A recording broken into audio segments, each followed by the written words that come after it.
This is the first video of a several-part series on video game design. I'll give you tips for making sure your games are fun and make people want to play them.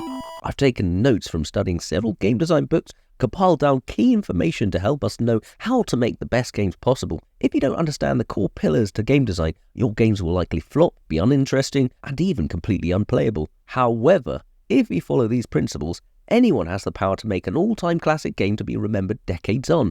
Let's kick it off with the first pillar, gameplay and mechanics. This involves the core actions players will perform hundreds or thousands of times. In my game Goat vs Mushroom, you move a goat from side to side to bounce one or more balls towards bricks, exploding mushrooms and funny farm animals.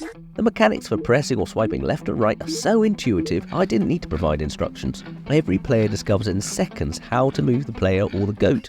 This works well for simple mobile games where the player base needs simple few actions and are put off by multiple or complicated instructions and controls that are more suited for PC games and consoles, which have a different user base expecting more complex controls. It is recommended to get your core player mechanics sorted before you get into the details of the game. Consider platforms like Super Mario Bros. At their core, players run, jump, stomp on enemies, collect power-ups and coins, and avoid hazards. Before concentrating on anything else, the creator, Shigeru Miyamoto, apparently made sure that the controlling every movement of Mario felt just right with his momentum, responsiveness, and smooth animation being just right, and only then did the work of the level building truly begin. What actions will the player repeat frequently that need to feel intuitive and responsive? In my game Pigs in Space that I'm currently in progress making, before anything else, I made sure that the player character, in this case a rocket, feels nice and smooth when moving left or right, and it feels nice to fire the bullets at the enemy space animals that attack you.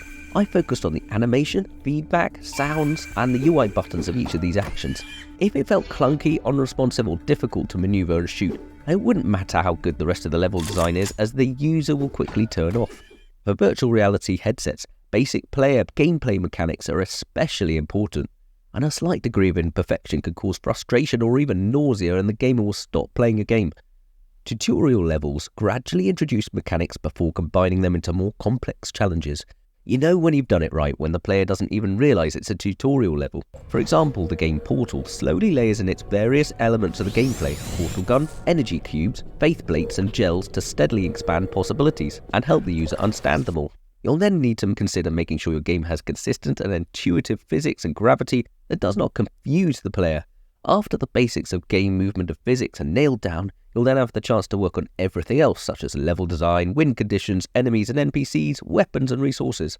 Sonic the Hedgehog 2006, like many of the games of that era, was still fairly new to 3D game development, and it really managed to annoy players. They found the controls hard to navigate tight spaces and execute precise platforming jumps. Results from attack mechanics had inconsistent results, and the camera that focused on Sonic often got stuck, and the player couldn't be seen where the main character Sonic had actually gone. Before I mention the second pillar, please consider pressing like and subscribe below. Now, rules and goals are the second pillar. When I've asked others to playtest the mobile games that I make, the number one question I immediately get asked is, what am I meant to do?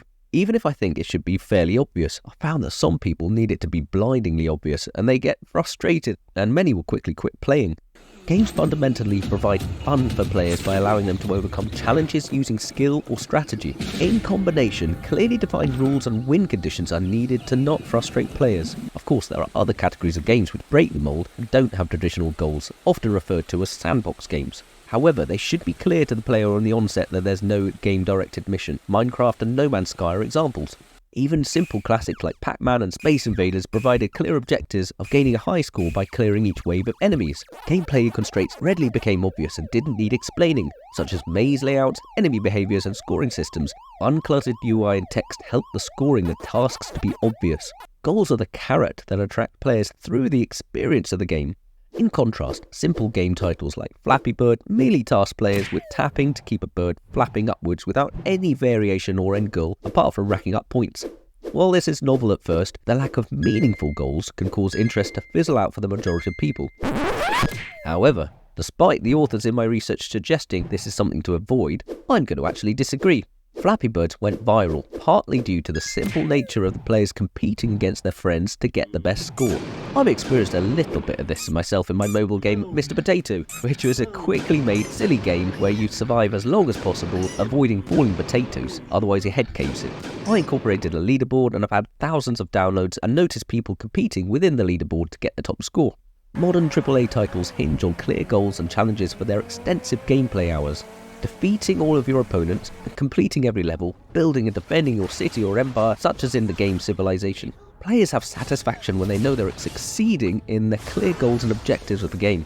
In summary of the first game design pillar, it's vital to make sure your core gameplay mechanics are top notch. For the second pillar, unless it's a very simple mobile game, make sure your players for the game clearly know what the goal of the game is, and clearly understand the tasks they need to do to win the game. For part 2, I'll be discussing the next important game design pillar of balance and probability. Please like this video and subscribe, it'll be really encouraging to me and it will let you know when the next video is available.